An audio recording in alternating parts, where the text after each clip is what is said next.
Greetings, friends. My name is Brett Ballinger. I'm the pastor to the people of Prince of Peace Lutheran Church, Marlton, New Jersey. Today is June 24th, 2020, Wednesday. So it's time to give you an update on what the Congregation Council has been discerning about our gathering and our gathering in person, our gathering online. So this video is an update on some decisions that the leadership of the congregation have made. So as most of you are aware, New Jersey is moving from phase 2 into phase 3. Presently we're in phase 2, but probably around the 4th of July as the COVID-19 numbers continue to decline on a steady downward trend here in New Jersey. We will move into a stage 4, sometimes also called the green stage. And that will mean that there will continue to be some opportunities for people to gather. At present in stage 2, that means that no more than 50 people can gather indoors as long as they're masked and socially distanced. And at present, up to 250 people out of doors, masked and socially distanced. Come the 3rd of July, if everything continues projected over the next week and a half here, if we move to stage 3, it will mean that the social gatherings can be more than 50 people as long as, again, still socially distanced and 6 feet apart, and outdoor gatherings of 500 people, socially distanced and physically distanced 6 feet apart and masked. Now, there's a special, actually, also a little caveat for churches because it's a First Amendment right. So it says we can gather as many people as we can fit on our property that are appropriately physically distanced and masked. So those are the rules, right? And that's what the state is going to permit. Now the question is, are we ready for those rules? Is that something we want? Is that meet within our mission? And what are the considerations that need to happen? So just a reminder that the virus is transmitted through droplets or aerosol particles from our breathing. The virus is contained in those, and so they either land on something and we pick it up off of the table or some other surface, and then when it gets inside our body through our eyes, mouth, nose, in some way. It also can be received by inhaling the particles. So anyway, the particles that contain virus get into our body, when there's a significant number of those particles in our body, of the virus particles, then the virus takes hold, and then we may become infected that way. So we know that when there is longer exposure to someone who has the virus in a contained area, meaning where the air is contained, that there is a higher possibility of transmission. So, what does this mean for us? Well, I went over all of the theological and ethical premises several weeks ago of which we operate, but simply is we operate out of love for all, and especially taking into account the most vulnerable among us. And so underneath my clerical shirt today, I'm wearing a shirt that says, "Let us so love." And so that our actions would be grounded in love. And so some things that we would not be able to do if we were to gather for in-person worship would be some practices that will need to be temporarily suspended, to include things like singing, air particles, wind instruments, air particles, again, potentially carrying the virus, speaking together in long unison passages, even with a mask. So this includes things like the Lord's Prayer or the Creed would not be able to be recited together. Wine at communion is pretty tricky. Hugging, we would again, you're breaking a physical distancing rule there, right? And then hymnals or printed materials, we would have to clean them all after in between each use or destroy them. So those are some things that wouldn't be able to happen were we to gather for worship in person. Some things that we focus on and it's a good thing to do, is be positive. What are the things that we can do? Well, we can continue to focus on beauty, all kinds of beauty, visual beauty, musical beauty, and so through percussion, string or electronic instruments, pre-recorded songs, movements of hand and body, and other visual arts. So these are ways that we definitely can expand beauty and be creative around worship. Some things we've experienced online, we're not able to sing together where we hear one another, but we still can sing. Usually what we've been doing is muting one another. Each person mutes, and then everyone gets to sing while Mr. Kirk's been playing for us.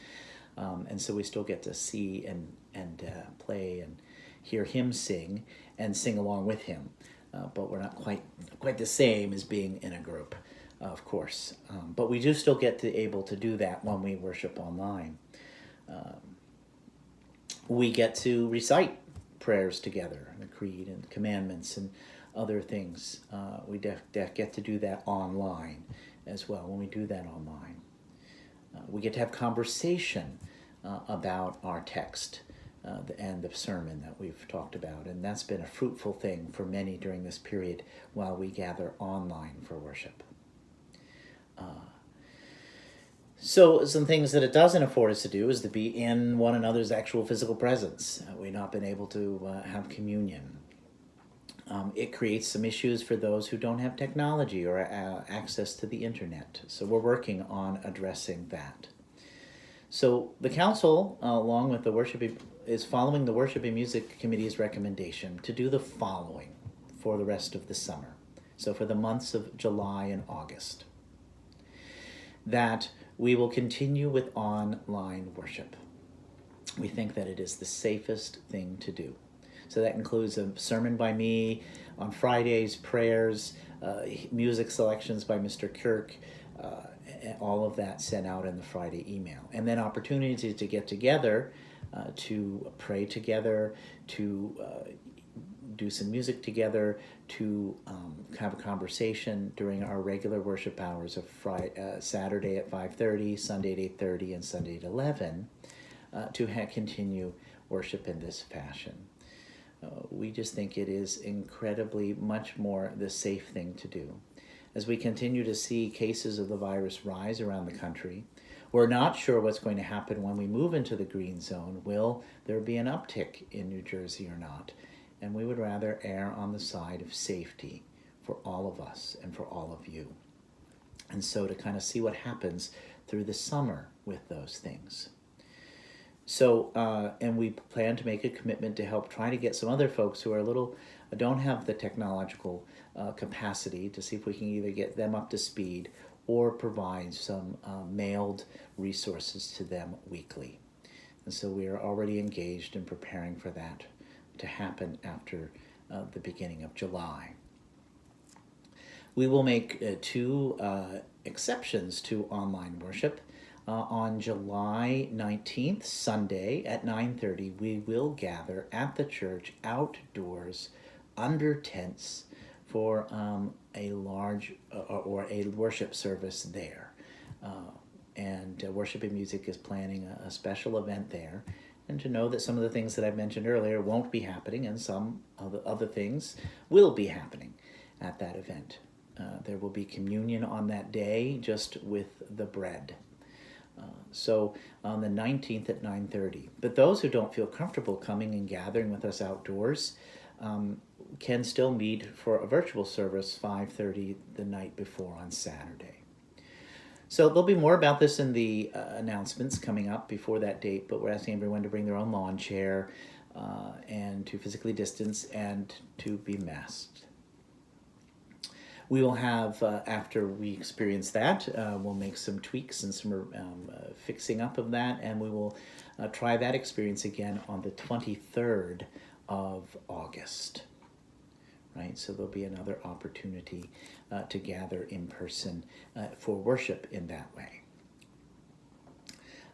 Meanwhile, the building continues to remain closed, except for some ministries that must happen inside of the building. So our feeding ministries, the pantry being opened, us serving close to 100 people every week at the pantry at this moment. And then next week we begin our summer meal program where young people who do not have breakfast or lunch during the summer will be providing that for them. So there'll be more. Check the newsletter for how you can help and participate in that under our safety protocols. Something else I would like you to know is that we're working on a ad hoc pandemic recommendation ministry. And so we have a group of people who are experts in the fields of medicine and groups and so on and so forth in the congregation that's coming up with a protocol, how we keep our building clean, how we make sure that we keep, when we move back into the building, that we are as safe as possible. And so we are working on those pieces, but it's going to take some time to make sure we do it right and do it well. And so it's not a place where we're able to, we don't want to mess up, right? So, but there are going to be some other opportunities. We're going to amp up a couple more online opportunities for people to get together. There's going to be a summer forum series that'll be online on Tuesday nights every other week to talk about certain subjects. There's going to be some online book discussions.